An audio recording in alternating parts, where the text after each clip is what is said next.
What's up everybody, it's your boy Kid Smooth back with another video, and today I'm reviewing the Order 1886 for the PlayStation 4. Now after my first playthrough of the Order 1886, I must say the game is not as bad as everyone making it out to be, but it's not as great as it was expected to be either. Now let's make one thing clear, the Order 1886 is a visual masterpiece. It's the best looking game we got since Rise Son of Rome. The Order has a great level of details in the character models, the clothing, the buildings, and even random items lying around. It's just insane how good this game looks. But with a game this beautiful, it is disappointing that players don't get the true freedom to explore. The Order only allows you to interact with things that the game will allow you to interact with. And the game also suffers from empty hallways. You know, those blank hallways where there's nothing to find, nothing to look at, nothing to interact with. It's kind of a waste of space, as I might say. And I also didn't have a problem with the black bars on the screen either. It does help with the cinematic feel. It's great for cutscenes and QTE segments and whatnot, but it does become a hurdle, and it only becomes a hurdle when you're in a shootout or when you're in a position where you have to snipe and pick people off, and it becomes a problem because you are now limited to the screen size in between those black bars, and that makes things feel really claustrophobic. So in most cases I avoid sniping because you don't get the huge level of view in your scope when you're sniping in the Order because of those black bars, unfortunately.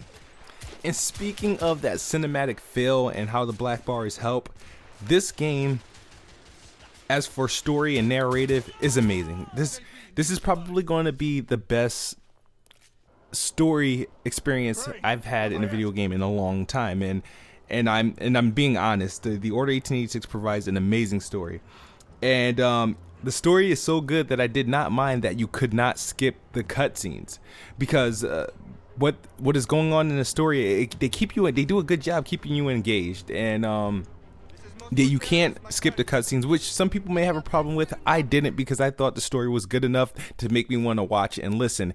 And I understand why they made the cutscenes unskippable, because in the middle of these cutscenes there might be a segment where you have to take part in a quick time event, or you have to dodge something or pick up your gun and shoot, and it's really creative. So, you know, hats off to Ready at Dawn for taking a risk with their game and properly executing it. Now, for everything I said that's good about the game in terms of story and the whole cutscenes and the being interactive, is also could be a bad thing for the gameplay, because the gameplay of the Order does take a hit, and sometimes too much of a hit, that I could not do anything but complain.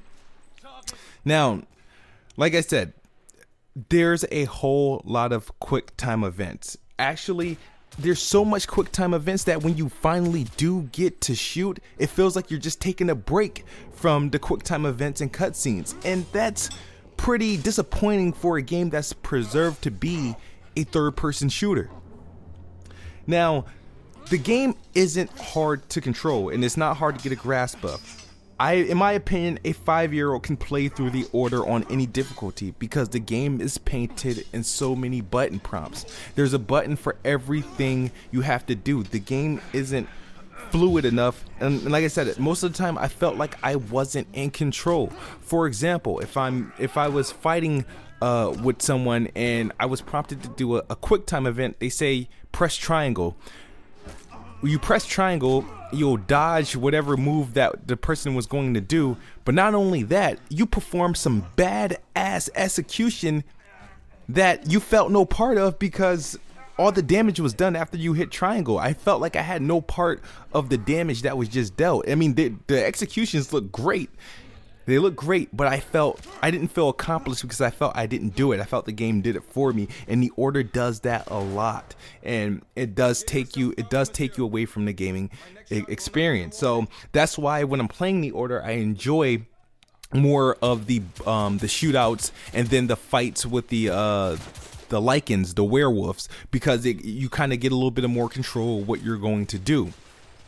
Now, the Order 1886 does suffer from copy and paste enemies. When you're fighting regular soldiers or Rebels, you'll notice that they're repeats of the same type of characters. There's no huge difference in character models, and they're not the smartest AIs either. I mean, they shoot, hide behind cover, shoot, hide behind cover is a repeated motion every time. And one thing I did notice about the game is that the level of detail that are in the character that you're using and the main character surrounding the story isn't giving the same effect to the people that you're in battle against. In most battles, when you're shooting, your enemies actually get blurred out, distorting your vision. And this, I don't know if this was another cinematic move to help focus on the character and the gun that you're using, but when that happens, everybody that you're shooting at kind of gets blurry and fuzzy, and then you don't know if you have a direct hit or not. And speaking of direct hits, the Order has a whole bunch of cool, nice weapons that do a bunch of different things. But the problem with these weapons, there's no satisfaction in using them.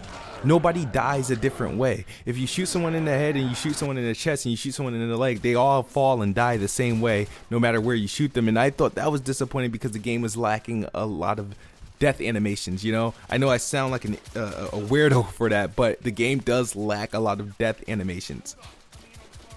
Now, the game also, when I said it doesn't feel like you're in control most of the time, is because you're not given a lot of actions, and you're only given certain actions during certain parts of the game. So you can only roll when the game wants you to roll, and that's usually during a battle with the werewolves. You can only run when the game wants you to run. You can only do execution kills during a segment where you can perform an execution. It's not like after every time you encounter an enemy, you get to perform an execution, and that's disappointing.